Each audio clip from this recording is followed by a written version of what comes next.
কি হবে এই দেশের মা বাপ আছে?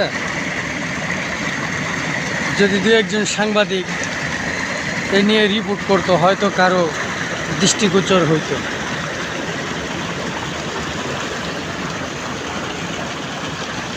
আমাদের দেশটা কৃষি প্রধান দেশ। এ দেশে যদি নদী ব্যবস্থা এই থাকে আর বাদবাকিগুলা নাই, বললাম আমি কোনো সাংবাদিক না, কষ্ট লাগে।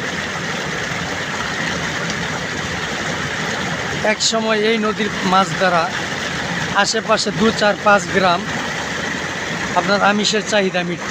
এখন কি পরিমাণ মাছ থাকে দেখেন, মাছ, হ্যাঁ, এই পানিতে হুগা জ্বলব। কৃষিকাজে ওই পানিটা ব্যবহার করা যায় না। এত একটা বিষাক্ত বর্জ্য, এত একটা বেহায়াপনা চলছে, দেখার কেউ নেই।